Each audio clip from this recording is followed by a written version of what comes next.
So today we've got a little group here. We've got Lisa McKeag from UMass, who's going to give today's workshop. And Mike Botello is here from MDAR to give us an update about a new MDAR program.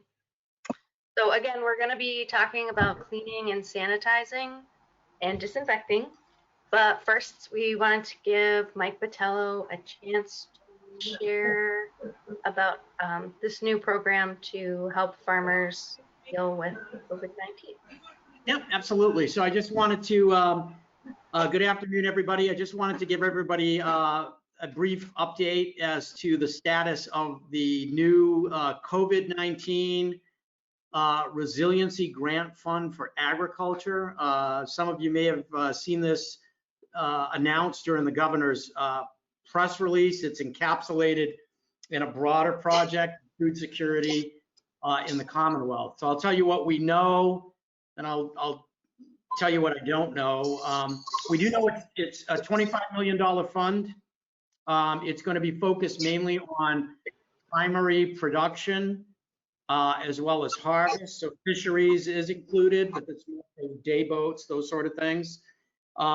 It's going to be split into several tiers. We do know that one tier, at least the proposal from DAR, has been to have that in a revolving format, and it would pay for expenses associated with COVID-19 guidance or impacts on agricultural operations. So let me give you a few examples. If you had to rent hand washing stations or construct hand washing stations, that could be paid for.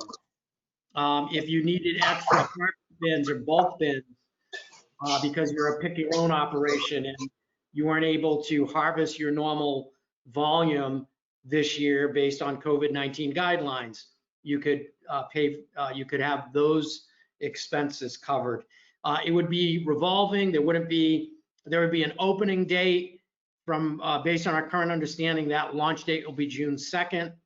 The grant will be 100% online, so it will be internet based. And I urge everybody to keep your expenses for those small cap or those expenses that you're going to have as you move into the year. So based on my understanding, it will not cover personnel costs. But once again, anything else that could arise based on COVID-19, you should be able to put in those receipts and then capture what you spent, once again, for COVID-19 related guidance or COVID-19 related issues. So the next tier would be bigger infrastructure projects. From what I understand, these would go as far as $500,000. I do not know if there's a match requirement. I'm led to understand that there is no match requirement. I do understand that the proposal has been to release funds a portion up front and then the remainder at the end of the project, and that is up to $500,000, and that's large infrastructure projects. So buildings, cold storage, any sort of equipment used to market your produce, whether that's washing, sorting, those sort of things. So big cap items. And that's what I know thus far. So once again, June 2nd, hoping that we'll have details by Friday, because the turnaround's going to be quick. It is going to run sort of like the federal program in terms of first come, first serve. Once the money is depleted, and it's depleted. So that first tier I mentioned, which would be the small cap, once again, I heard that was up to $10,000, and it would be revolving. So if you have expenses one month, you put it in.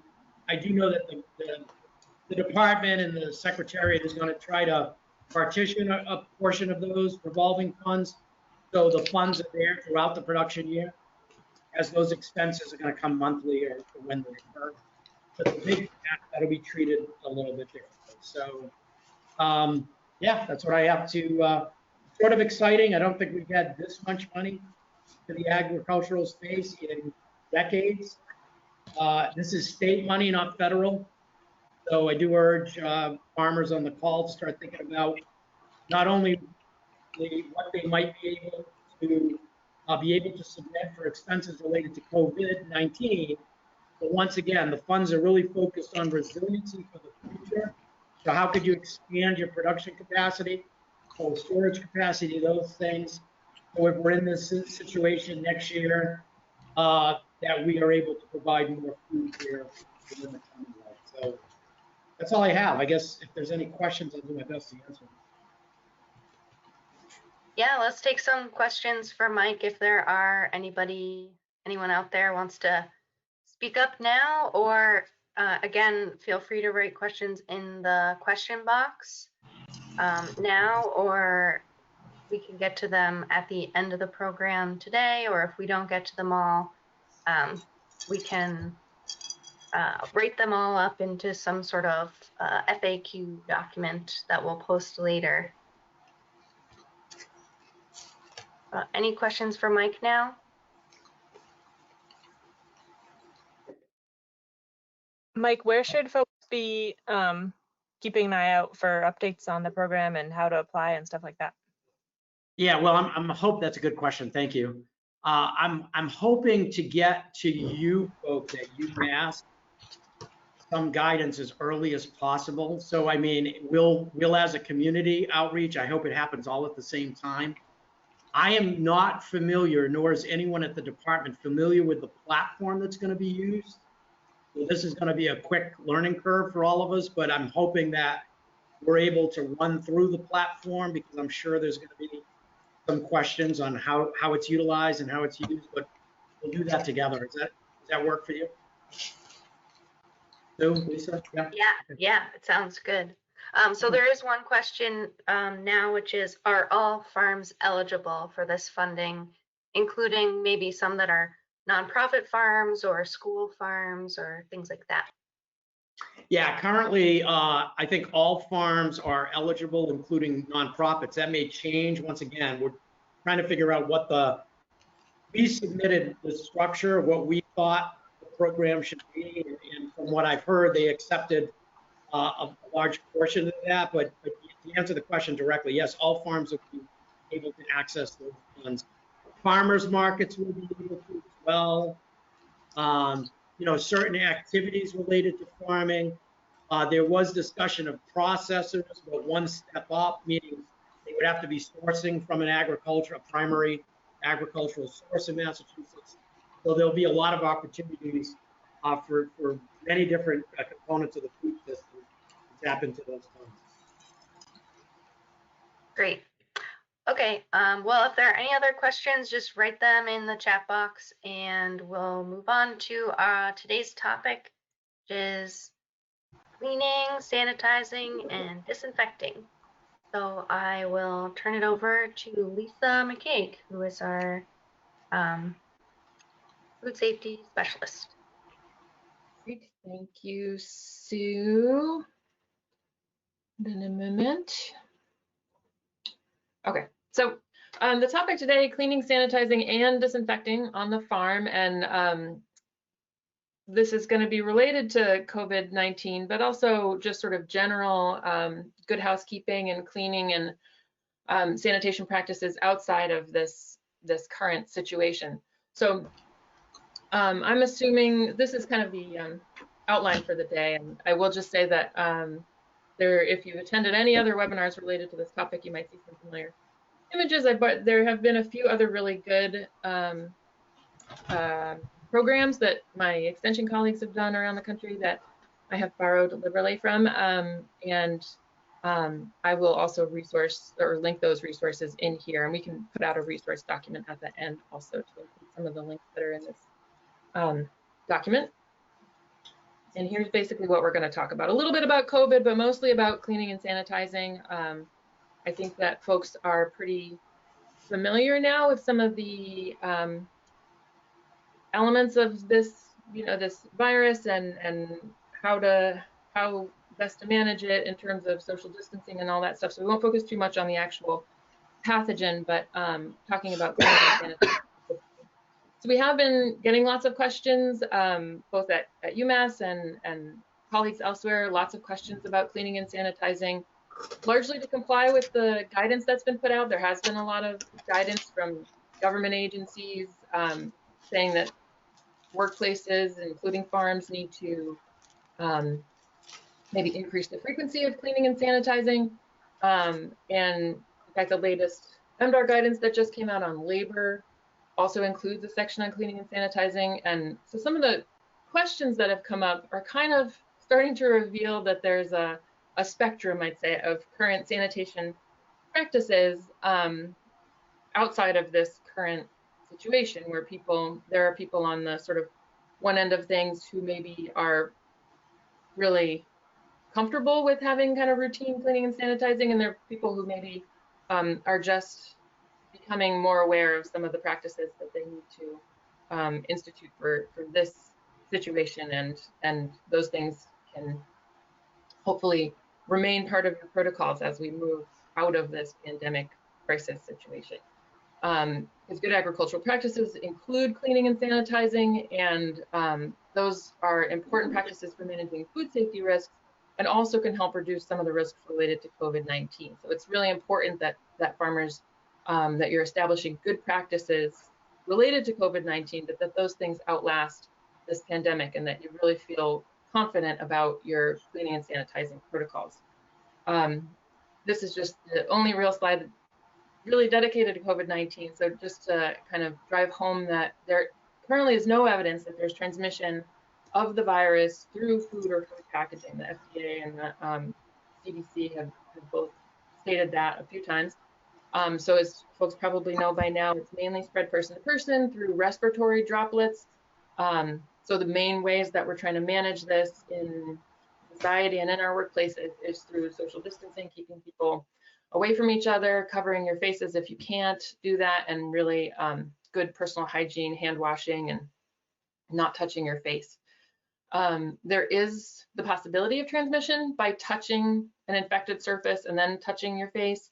Not thought to be the main source of transmission. In fact, the CDC, there's a link here, the CDC has said that surface transmission has not been documented, but it is a novel virus. There's a lot that we're still learning about it, and so the possibility of transmission from a surface to your face, your mucous membranes, is possible, and we have to certainly keep that in mind as we're using sanitation practices with COVID in mind. So one of the positive things about that is that this virus is an enveloped virus.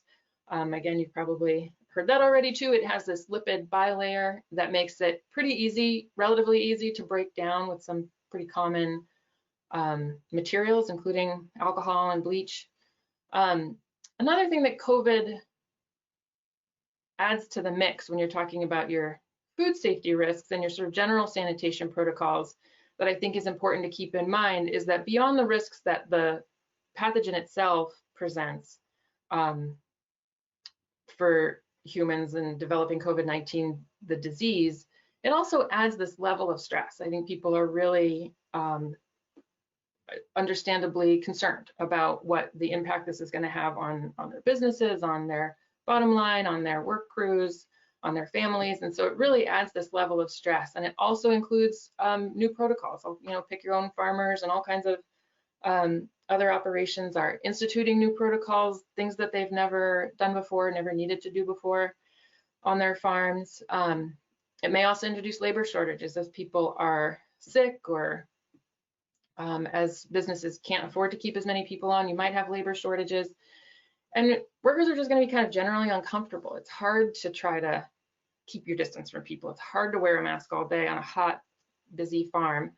And the point I want to drive home about all of those things is that they may exacerbate food safety risks. So if anyone has come to a produce safety training, you probably heard at some point through that course somebody say that food safety, foodborne illness outbreaks in many cases have been tied to times when there have been changes on the farm. So when there's new personnel or a new piece of equipment or a new protocol. And so that's a lot of what's happening right now with this COVID thing, is you're changing a lot of your practices and you're getting used to a new situation. And those new situations can kind of introduce new risks. And so not to add to your stress, but just to kind of drive home that it's really important that you have a firm understanding of what your sanitation practices are and that you feel really confident about moving forward with them. So both of those things kind of playing together, and you're trying to balance those risks. So cleaning, sanitizing, and disinfecting basics. Some of the questions that people are generally asking is, what is the difference between these things? Cleaning and sanitizing are practices that you should be pretty familiar with. Generally, those are the practices that you're using in a food environment. So cleaning is the using of water and probably detergent to remove soil. You're not killing microbes with cleaning, but you're kind of grabbing them with the detergent and taking them away. And that's appropriate for all kinds of surfaces. And then you're following cleaning with a sanitizing step generally, particularly with food surfaces, where it uses a chemical pesticidal material to actually kill microbes on the surface. And that generally reduces microbes to a public safety level, where you're lowering the level of public health organisms to a safe level to an almost entire degree, but and generally you're talking about bacteria. So those are the things that you're probably familiar with in terms of your sort of general good agricultural practices and good safety or good sanitation practices. And then this COVID thing throws this disinfecting into the mix. And disinfecting is generally a practice that is used more in institutional settings or hospital settings. And it often uses the same pesticidal chemicals, but probably maybe at a higher rate or for a longer contact time on the surface, or both. This definition, it's been hard to kind of come up with, I think, or I haven't been able to find a really definitive definition, particularly between sanitizing and disinfecting. And I've seen a lot of good ones, and this is a good one that I borrowed from North Carolina, but I made one change which I think helps to kind of drive it home a little better, that disinfecting isn't necessarily going from killing 99.999% to all infectious organisms, but it's killing a broader spectrum of organisms. So not just bacteria, but also viruses. So you generally won't see sanitizers labeled for viruses, but you will see disinfectants labeled for viruses. And again, sometimes these are the same materials, but may have a higher rate if you're trying to kill a broader spectrum of organisms. And disinfection in general is not approved for non-food contact surfaces because the material itself can become a contaminant to the food that is being touched by on the surface. So here's just another kind of brief breakdown of that distinguishes between a sanitizer and a disinfectant. Again, it kills a broader range of organisms, might be on the surface for a longer period of time, and again, generally used in more hospital and hospitality industries. So before you use either of these things, before you sanitize or disinfect, you want to follow this 4-step cleaning process. Organic material will break down and inactivate sanitizers and disinfectants, so it's very important that you remove any organic material from the surface. So you're doing that by pre-cleaning, by wiping things off, rinsing things off, and then you're scrubbing with a detergent to kind of grab, like I said, grab that dirt and wash it away. And then you want to rinse that off and get all the residues of that off, and then you can sanitize or disinfect depending on which process you're using for what's happening on your farm. So when to do which thing, it's not a totally clear line, and it's not a very clear line, but in general, this is all sort of general, and you're going to have to make some assessments about what your risks are with any of this stuff for foodborne illnesses or for COVID. This is all about mitigating and managing risk. So sort of very generally, for both food contact surface and your kind of non-food contact surfaces that are of lower risk for contamination, these are things that maybe are, maybe the outside of this brush washer that's pictured, things that are maybe not open to the public. There's a kind of limited number of people that are touching them. And there's no known or suspected illness that has been present in the facility. Routine cleaning and sanitizing is appropriate. So sanitizing appropriate for food contact surfaces and for these surfaces that are of relatively low risk for contamination with a viral pathogen.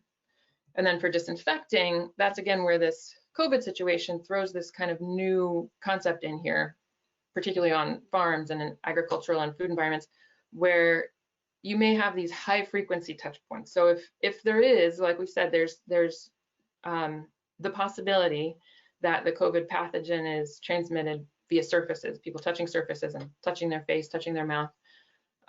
So if it were to spread that way, it's most likely to happen on these surfaces that people are touching over and over again, and multiple people are touching. So sinks and telephones, and also these other things listed, you know, handles and railings and doorknobs and credit card machines.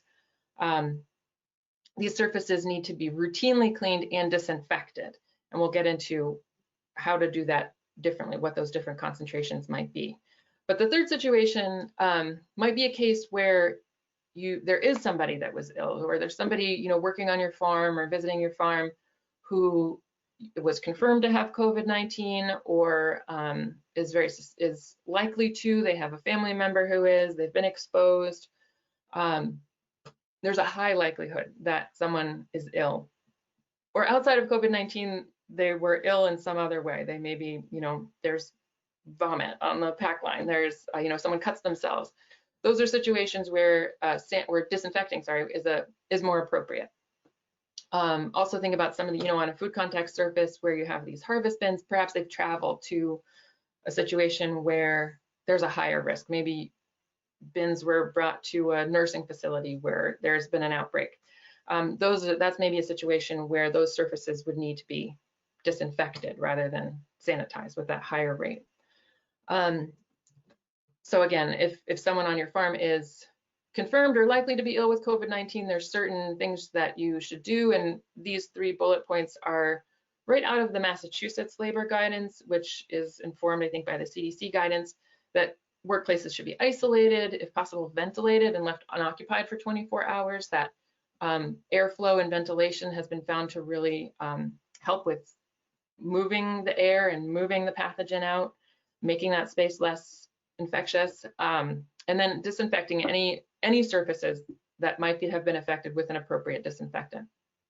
And now some of those surfaces might be food contact surfaces, and if they do require disinfection because someone was ill or someone, you know, cut themselves, you'll want to follow the instructions for that disinfectant product, and following the appropriate wet time, which we'll talk about in a second. And then if you've disinfected a food contact surface, then you're going to want to rinse with potable water and follow that with a normal sanitizing step, that either the different product or a lower concentration of the same product as a sanitizing agent. So that additional rinse step between disinfecting and sanitizing will remove that higher level of material from the surface so that it doesn't become a contaminant.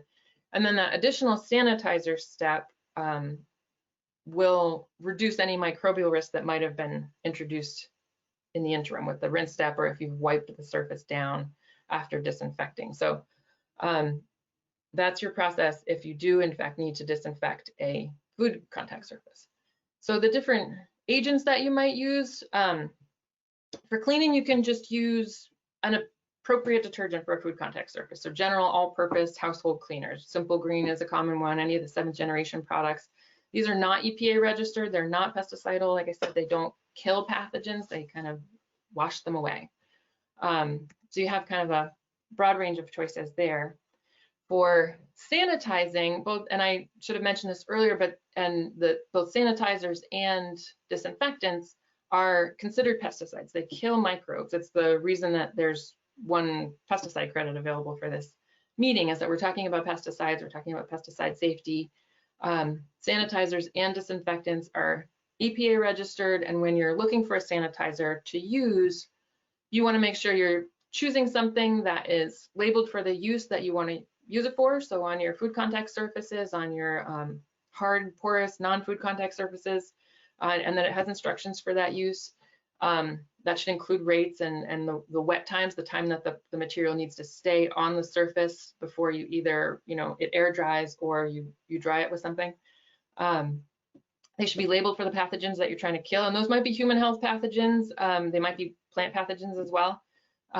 Bleach and PAA products are common, and there's a couple examples listed here: Clorox, Bleach, Sanidate, Tsunami.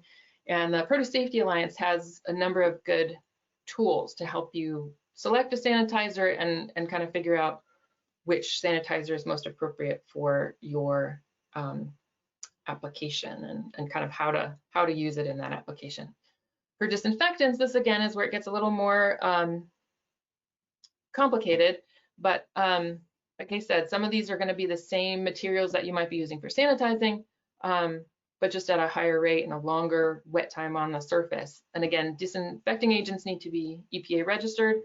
The EPA has provided with this COVID situation a list of disinfectants that are approved for use for using against the COVID-19 virus. So it's a comprehensive list, but they're adding to it all the time. So it's their constantly evolving list of materials that are approved. And so because the SARS-CoV-2 virus is a novel pathogen, it's not going to be, it hasn't been evaluated broadly. It's likely not to be specifically on the label, but there will be human coronaviruses or other viruses like norovirus potentially on the label.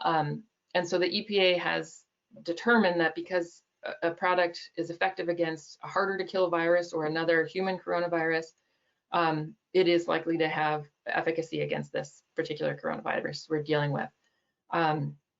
There are a lot of products on the list that are not necessarily common on farms. They're more common in institutional settings.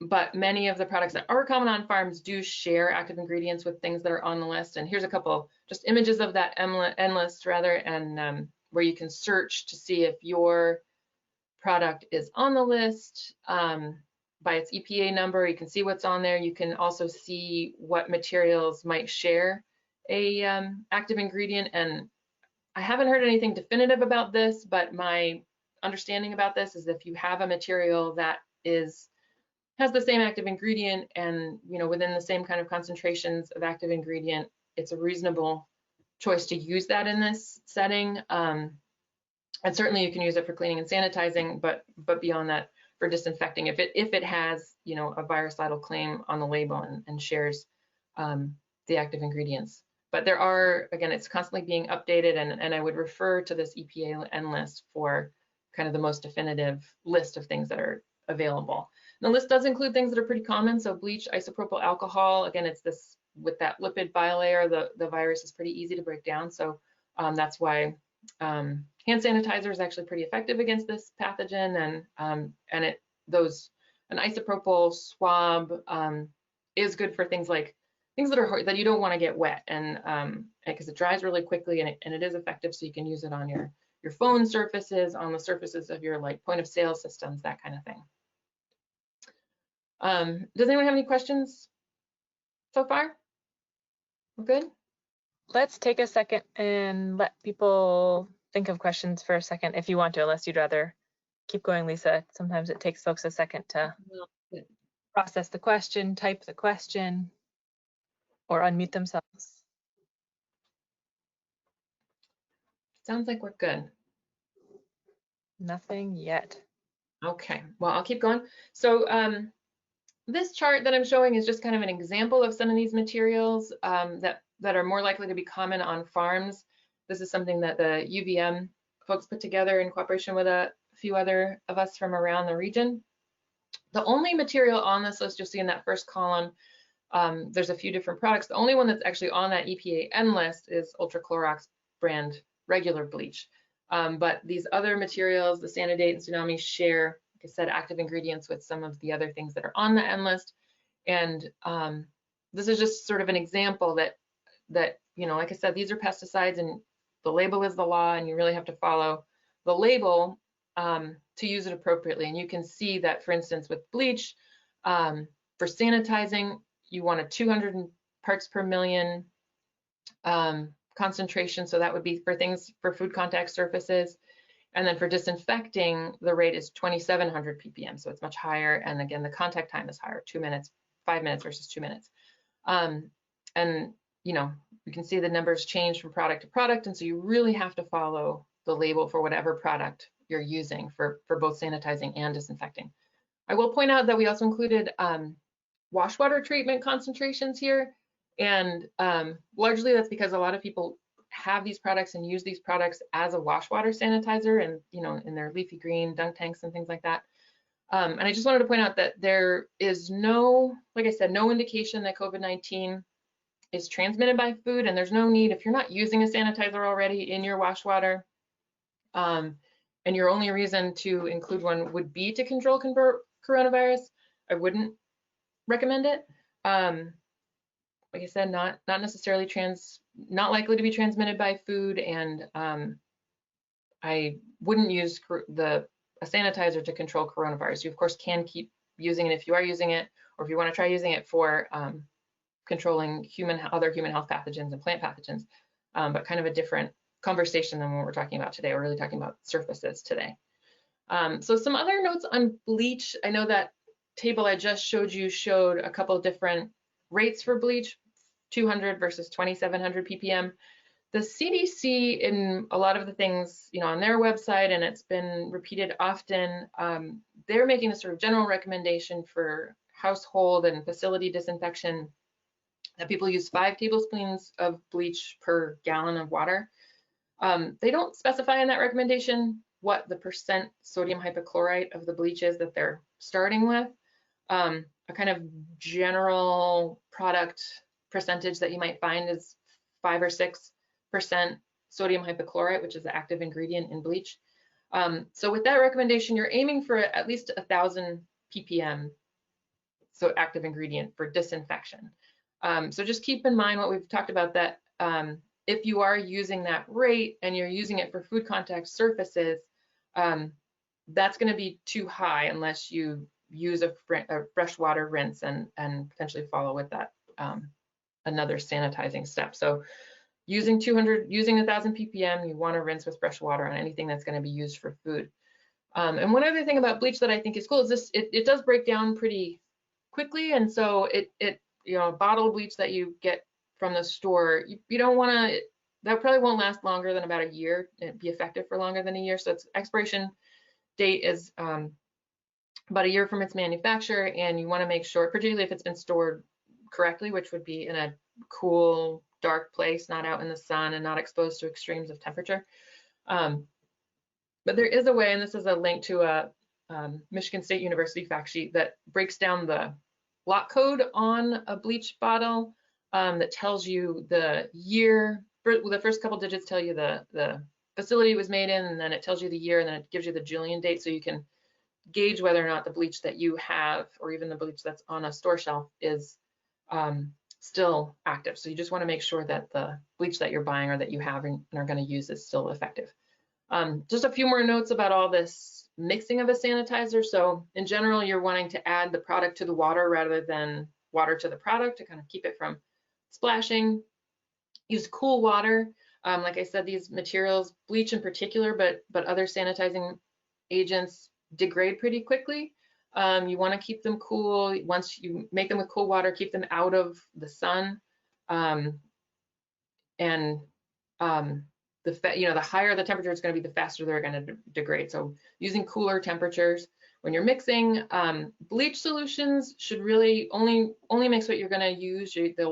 They're not good after about 24 hours. So once you mix the bleach, you can use it for that day, and then you would want to make a new solution the next day. For the peroxyacetic acid solutions, those should last about a week. And again, that's if they're stored correctly. So if you do have a PAA solution, in a spray bottle or something, you can keep it in the fridge overnight. It'll last a lot longer that way. For any of these things, you want to make sure you're monitoring those concentrations to make sure that they're not too high and not too low. And just make sure you're using the correct test strips for those things. So for bleach, you're using free chlorine strips, and for PAA test strips. And particularly for bleach, it's also affected by the pH of the water. So you will also want to test the water to make sure that it's in the correct pH range, which is about a neutral range, 6.5 to 7.5.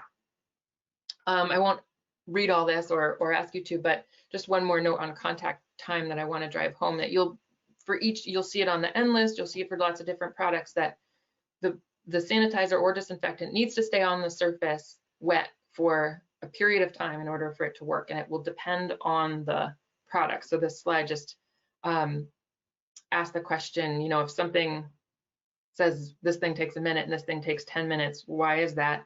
It has to do with the formulation, and you just have to kind of go with the label for that product that you're using and really make sure that it stays wet on the surface for that amount of time. It can air dry, but if it dries before that wet time is up, you may need to reapply. And these are just a couple of kind of cool tools that are available online for making up some of these solutions. The first one is from Ontario, and you just kind of, I'm not sure if you can see my cursor here, but you just pop in all of these. It's an interactive thing. So you look at the bottle of bleach. The bottle of bleach may have a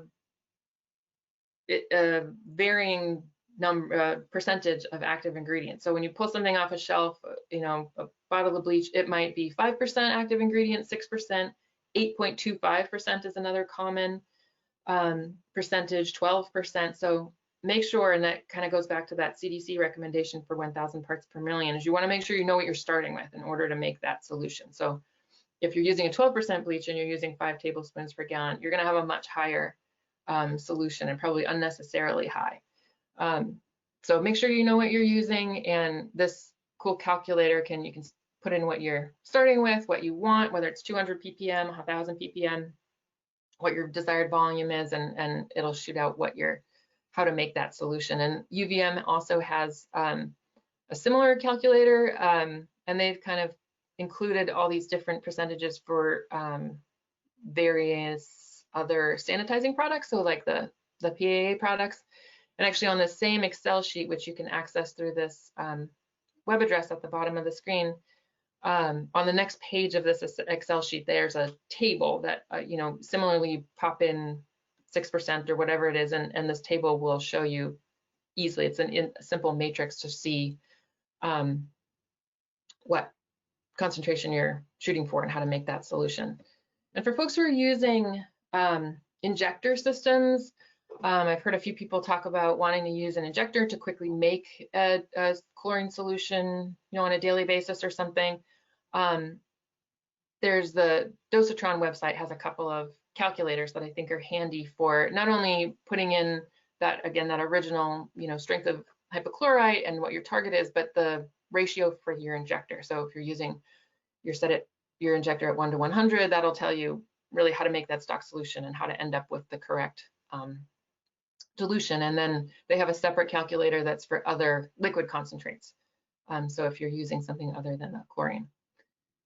So all of that about rates and using disinfectants, which are more active, I guess I'll say, higher strength of chemical. Those are, like I said, they're pesticides, and you really need to treat them with care and use them carefully. I think I'm a little, I talked earlier about the sort of spectrum of people who are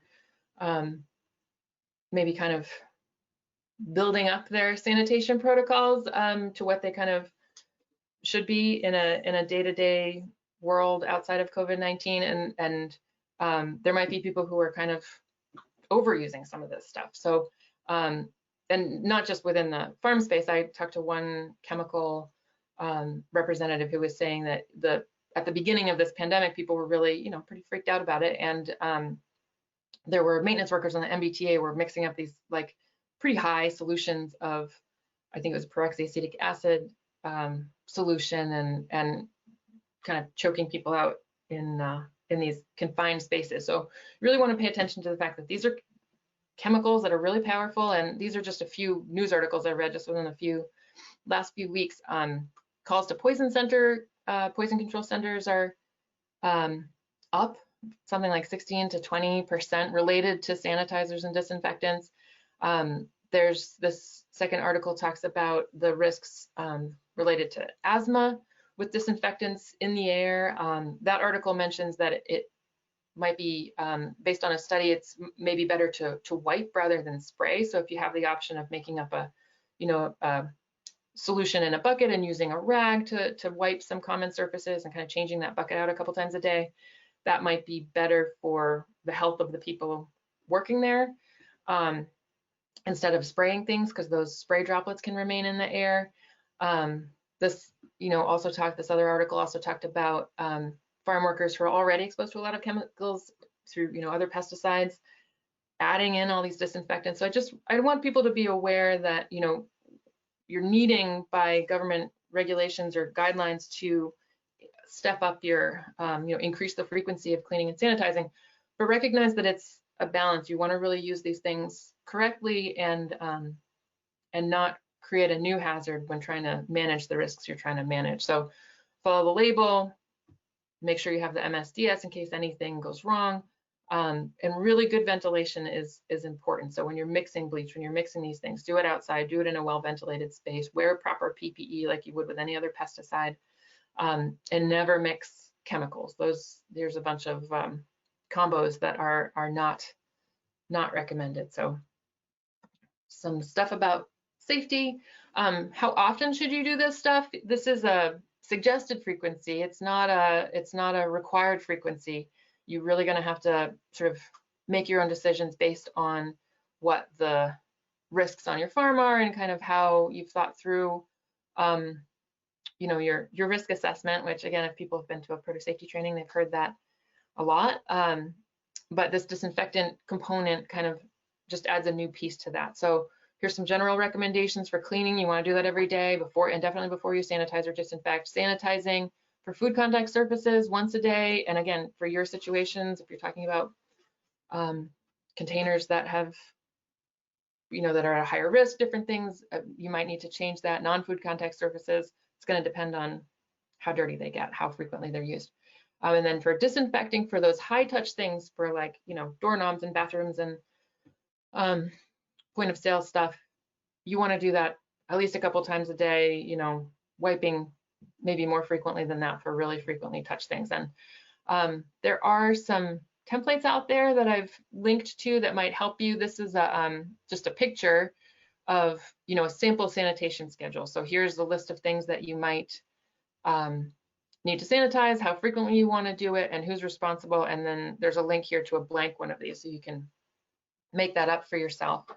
Because again, the more you think about this stuff ahead of time, the more you take the thinking out of it in the moment, and the more you feel confident about these protocols as you go into your day and into your season, the easier it's going to be. And then keeping records to demonstrate that you're doing these things so that you're aware of where the limits might be, and what you might need to correct. That can really be aided by keeping really good records. And so here's a link to the Produce Safety Alliance's record keeping template for these things. And then I think finally, this is a really good area for developing really clear SOPs. Like I said, taking the thinking out of it in the moment and really thinking about this stuff ahead of time and having it all written down so that you know exactly what concentration you're using, what surfaces and how frequently and who's doing it, where you're storing your bleach and where to find it, and what measuring cups you're using for measuring this stuff out. Having all of that written down and thought out ahead of time is great. And here is a link to an SOP template that you can use. It's a PDF that's fillable, and you can kind of go through and add your own information for things for cleaning and sanitizing and for any other process that might need a standard operating procedure. So that is the whole thing. Like I said, and it says here, we will post a resource list of a bunch of the things that I've linked to in this document, and then answers to any questions that might come up. And I'm interested in any sort of troubleshooting questions that people might have, but also ideas and solutions that people have come up with. Yeah, I think that's an interesting point, Lisa, that it's an opportunity to share with each other as well as have our expert answer questions. So definitely at this point, pop your questions into the questions box, or you can unmute yourself and feel free to, interrupt at any time, and let me know if that's not working, also via the questions box. But there was one question, Lisa, about the bleach solutions. You mentioned that you need to replace those every 24 hours, but people also talk about test strips. So if you're making a new solution each day? Do you still need to use test strips to make sure it's good? Well, you might want to think about it in the opposite direction and test it.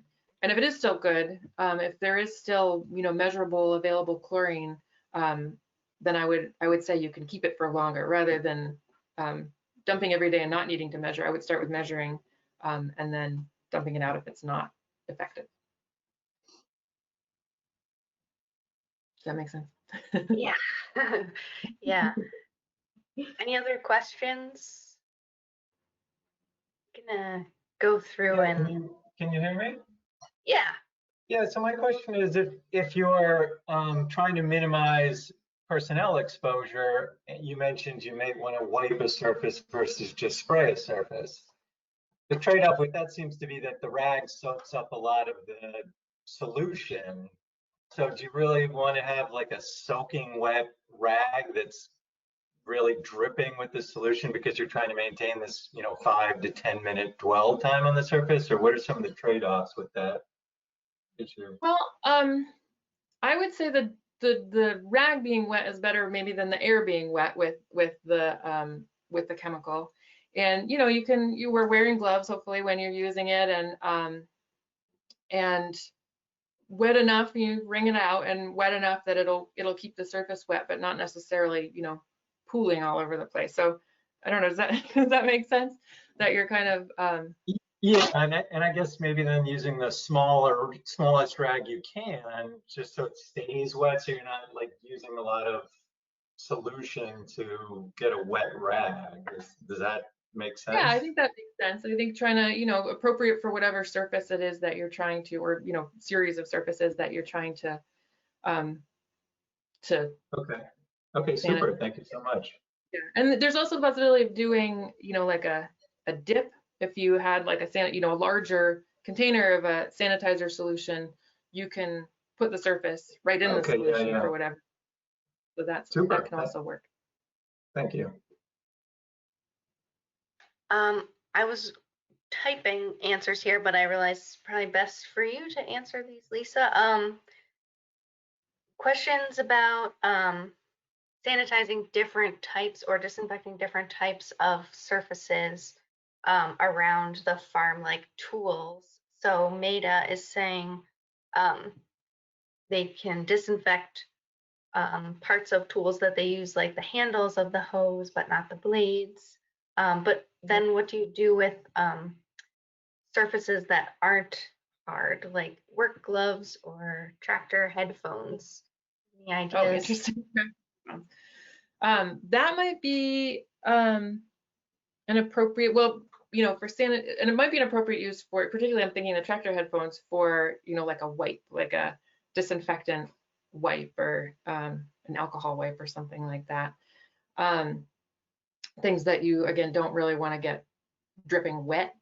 Harder to clean, I guess, but you can use a wipe if they're not obviously soiled. For the implements, you just kind of have to think about what's on the, go to the label, and a lot of times labels will have different sort of cleaning recommendations or sanitizing or disinfecting recommendations for different materials. And so they might have recommendations for both the concentration and the application method for whatever surface that you're talking about. It was one of the issues like a wood surface, or was that one of the things, or you said yeah, what was the blade or? Well, headphones or work gloves or other things. And one thing, yeah, I guess gloves can be laundered. I mean, if they're gloves that can be laundered, they can be laundered. And even just without a disinfectant, I think on the CDC's website related to this COVID thing, detergent, regular detergent and maybe hot water, if your gloves can tolerate that, is also appropriate. So they don't necessarily need to be dipped in a sanitizer, but washed normally is appropriate. Yeah. And another thing we've heard from some other farms is, as much as you can, if everyone has their own pair of gloves, then they're sort of responsible for knowing, you know, if they've touched their nose a lot with that glove, or similarly, if they had their own set of headphones, then they can kind of keep track of how risky they might be, or, you know, just not sharing them. Yeah, great. Yeah, point. but yeah, it's definitely still want to periodically disinfect, and so that's a good idea. Another question is about, I think, making your own disinfectant wipes. If you bought dry wipes and add your own sanitizer or disinfectant, how do you use the disinfectant and replenish it so it stays at the right strength? Yeah, that's a good question. I don't really know the answer to it, to be totally honest. I can imagine there's a million different recipes out there on different magazines, websites, and stuff, and I don't really know the answer in terms of sanitizer. And maybe I would say there's if I were doing it, and what the answer that I feel confident in, this is one of the things I can maybe look up and add to this answer after this meeting, but something like isopropyl alcohol, you know, people are making a lot of their own hand sanitizers. That feels comfortable to me. Isopropyl dries really quickly, or alcohol dries quickly, and that's going to dry out, and then it won't be effective anymore, and you'll know it. As far as sanitizers and disinfectants go, those I don't feel confident, I guess, saying that you can make this wipe and it'll stay effective for some long period of time, that you're wanting to keep these wipes soaked in that material. Yeah, I just don't feel confident answering that, to say that can be done. Yeah. Well, And it not that seems it like, can be, but I don't have the answer for it. yeah, that maybe if you had a jar of the sanitizer and a roll of paper towels, it might be easier to manage the concentration of the sanitizer, Yeah, and and make then sure. if you're talking about a solution of the sanitizer, those are gonna lose their effectiveness over a period of time, and so you may need to remake them routinely anyway. So, you know, when you're buying a canister of like Lysol disinfectant wipes or something, those are formulated in such a way that the sanitizer doesn't, you know, remains effective, and I don't know how those are formulated for that to happen. So you might be better to stick with, at least for those products, a pre-made product, but it is something I'll look into and post an answer if we find anything good.